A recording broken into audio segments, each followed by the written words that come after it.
Assalamualaikum warahmatullahi wabarakatuh. Waalaikumsalam warahmatullahi wabarakatuh.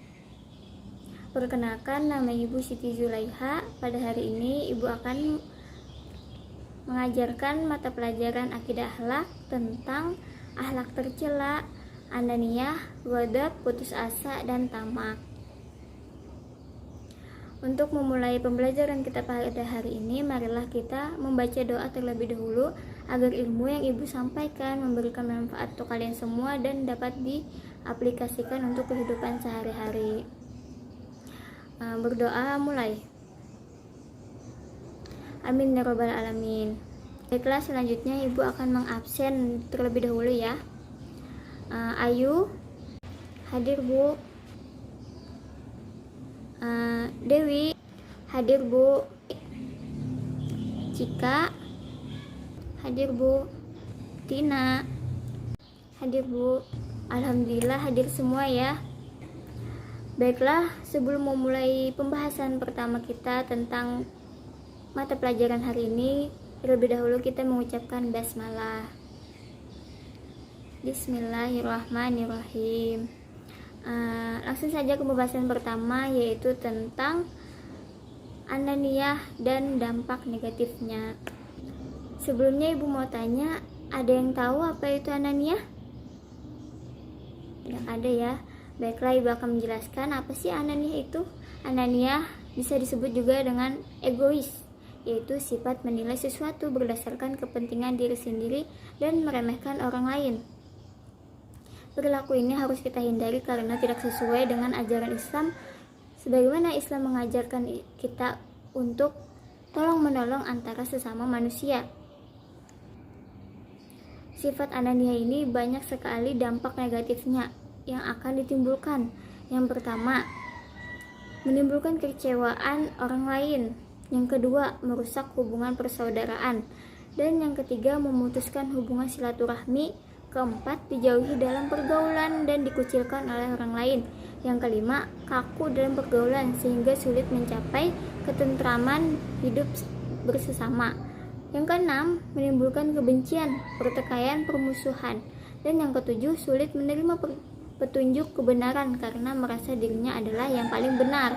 Dan yang terakhir adalah berdosa kepada Allah karena Islam melarang sifat ananiyah. Itulah pengertian dan dampak negatif dari sifat ananiyah. Sifat tercela yang harus kita hindari yang kedua, yaitu putus asa. Apa putus asa itu? Putus asa adalah sikap atau perilaku yang merasa bahwa dirinya telah gagal atau tidak akan mampu dalam meraih sesuatu harapan atau cita-cita, dan ia tidak mau berusaha untuk melanjutkan apa yang ia inginkan. Penyebab seseorang putus asa biasanya karena terjadi kegagalan yang berulang-ulang kali dalam mencapai cita-cita atau pengharapan sesuatu. Adapun dampak negatif dari sifat putus asa ini, yang pertama, merugikan diri sendiri karena membuang waktu, energi, serta potensi yang ia miliki. Yang kedua, susah untuk mencapai kemajuan karena tidak berani berbuat atau memulai lagi karena khawatir mengalami kegagalan lagi. Kemudian adapun ciri-ciri orang yang putus asa, yang pertama, ia akan bermalas-malasan setelah mengalami kegagalan tanpa adanya usaha lagi. Dan kedua, tidak bersemangat untuk meneruskan usaha yang gagal tadi. Yang ketiga, tampak murung dan tidak memiliki gairah untuk berusaha lagi. Yang keempat, mudah terpancing emosinya sehingga cepat marah walaupun dengan sebab yang kecil, masalah kecil. Itu pengertian dari orang yang bersifat putus asa. Sifat tercela yang ketiga adalah ghadab. Apa itu ghadab? Ghadab artinya marah. Ghadab termasuk akhlak tercela karena marah itu bersumber dari syaitan. Akibat buruk yang ditimbulkan dari seseorang yang bersifat marah adalah, yang pertama, tidak dapat berpikir dengan tenang dalam menghadapi permasalahan. Yang kedua, tidak dapat menyelesaikan permasalahan secara baik berdasarkan pertimbangan pikiran yang sehat. Yang ketiga, jika sering terjadi dapat menimbulkan tekanan darah tinggi. yang akan membahayakan bagi kesehatan jasmani serta rohaninya. Yang keempat, sikap goda dapat menimbulkan kekecewaan atau sakit hati orang lain. Yang kelima, dapat menimbulkan kerugian materi jika disertai dengan perbuatan anarkis. Akhlak tercela yang harus kita hindari. Yang terakhir adalah tamak.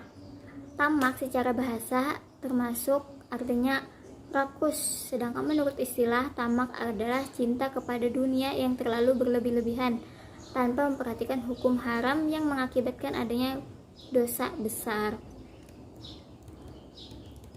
Perilaku orang yang tamak yaitu senantiasa lapar dan dahaga akan kehidupan dunia. Makin banyak yang diperoleh dan menjadi miliknya, semakin rasa lapar dan dahaga untuk mendapatkan lebih banyak lagi. Jadi mereka sebenarnya tidak dapat menikmati kebahagiaan tersebut, malah sebaliknya menjadi satu beban hidup. Itulah penjelasan tentang ananiyah, putus asa, ghadab, serta tamak. Selanjutnya ibu akan tanya satu-satu kepada kalian. Dewi, ini gambar Dewi yang pertama. Ibu bertanya, ini gambar apa? Wadah, Bu. Ya, benar sekali, ini adalah gambar orang yang sedang marah.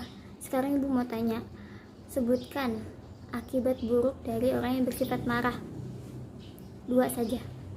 Akibat buruk dari orang yang marah yang pertama, tidak dapat berpikir dengan tenang dalam menghadapi masalah. Kemudian yang kedua, tidak dapat menyelesaikan permasalahan secara akal pikir sehat. Yang ketiga, alhamdulillah benar. Selanjutnya ibu mau tanya kepada Ayu. Ayu, ini gambar apa? Itu gambar tamak, Bu. Ya, benar sekali, ini adalah gambar orang yang bersifat tamak.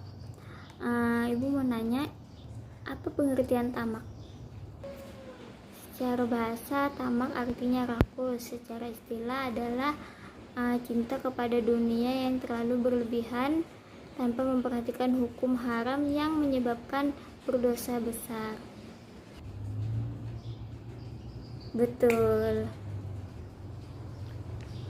Selanjutnya Tina, ibu mau tanya, ini gambar apa? Itu gambar orang yang sedang putus asa.